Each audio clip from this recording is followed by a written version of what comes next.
Good morning dear students. आज हम करेंगे लेटर राइटिंग पे।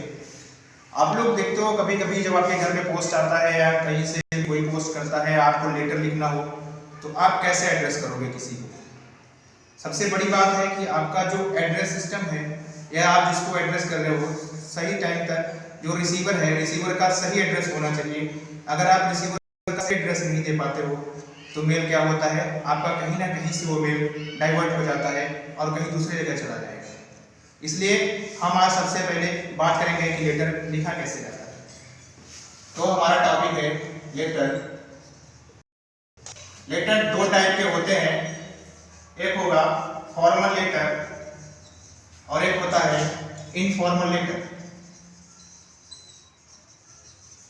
जब हम फॉर्मल लेटर की बात करते हैं, फॉर्मल लेटर में हम उसको कह सकते हैं जो आप किसी ऐसे पर्पस से लिख रहे हो जो कि आप किसी को डिनोट कर रहे हो जो आपसे बड़ा है। और इनफॉर्मल लेटर या जो फॉर्मल लेटर है उसको हम एक तरीके से ऑफिशियल लेटर भी कहते हैं कि आप किसी ऑफिस के लिए वो लेटर लिख रहे हो। इनफॉर्मल लेटर में हम ऐसे बात कर लेते हैं जैसे आप अपने दोस्तों को एड्रेस कर रहे हो या आप अपने घर में, अपने परिवार में अपने अंकल, चाचा, चाची या किसी को भी किसी चीज की बधाई दे रहे हो या किसी से कुछ चीज ले रहे हो तो उसके लिए आप इनफॉर्मल लेटर का यूज करोगे। और जहां पर आप ऑफिशियल या ऑफिस के जैसी चीजों का अगर आप कहीं पे जिक्र कर रहे हैं तो आप फॉर्मल लेटर लिखोगे।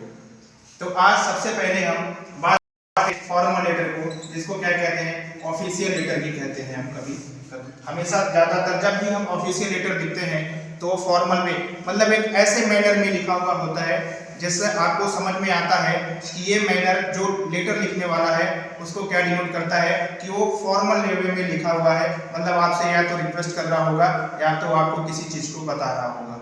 तो उसकी सिंप्लिसिटी के बारे में बात की गई होगी और उसका जो नेगोशिएशन होगा, बातचीत करने का तरीका होगा, वो आपको एक किसी चीज को अवेयर करने का विचार उसके अंदर आया होगा, तभी वो लेटर आपको लिख के बताना चाहता होगा। ठीक है, अब हम देखेंगे आज फॉर्मल लेटर में कैसे लिखा जाता है।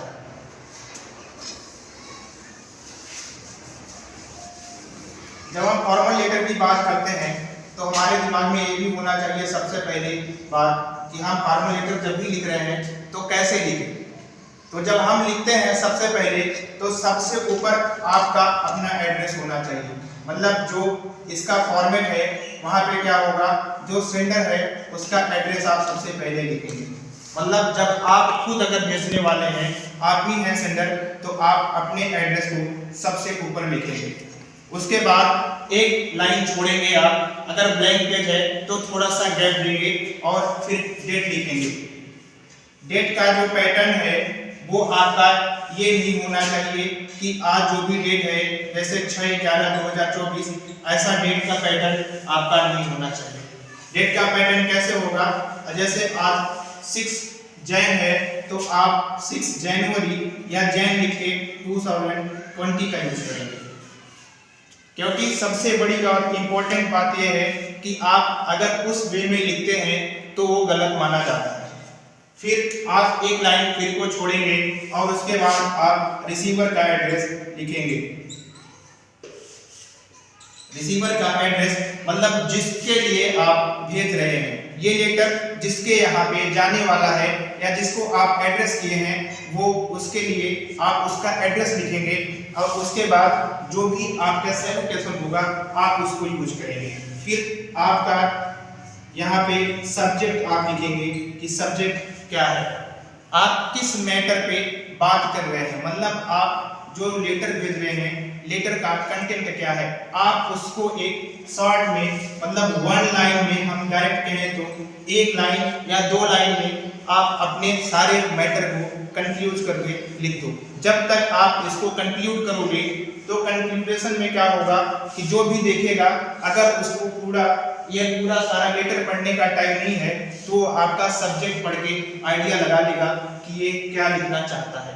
उसके बाद आप यहाँ एक लाइन और छोड़ेंगे, आप सैल्यूटेशन लिखते हैं जैसे डियर सर, डियर मैम, या तो जो भी आपका सैल्यूटेशन है रिस्पेक्टेड सर, रिस्पेक्टेड मैम करके आप लिख देंगे। उसके बाद आप नीचे से शुरू करेंगे, यहाँ एक लाइन यहाँ छोड़ने के बाद आप नीचे से लिखना शुरू करेंगे लेटर, कि लेटर में जो भी आपका मैटर होगा आप उसको लिखना शुरू करेंगे। अब ये तो हो गया पैटर्न। अब हम आपको इस पैटर्न पे एक छोटा सा पैटर्न ड्रॉ करके दिखाते हैं कि पैटर्न आप ड्रॉ कैसे करोगे।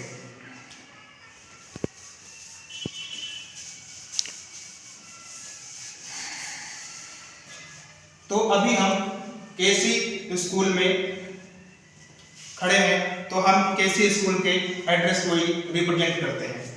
तो अगर हम कहीं मान के चलिए हमको एक डिस्ट्रिक्ट मजिस्ट्रेट को लेटर लिखना है कि डिस्ट्रिक्ट मजिस्ट्रेट साहब हमारे यहाँ लाइट की प्रॉब्लम है, ठीक है, इशू हमारा क्या है कि लाइट की प्रॉब्लम है, ठीक।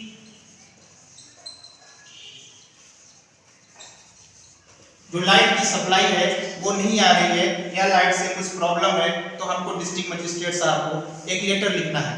तो हम यहाँ पे सबसे पहले जो हम बताए आपको कि सेंटर का एड्रेस आपको लिखना है, तो आप यहाँ पे लिखोगे केसी पब्लिक स्कूल,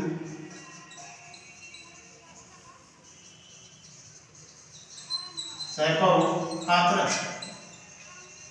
अगर आपको यहाँ का पिन कोड पता है तो आप ब्रैकेट में पिन कोड भी लिख सकते हो, या आपके एड्रेस का जो भी पिन कोड होगा आप अपने एड्रेस के पिन कोड को जरूर लिखें।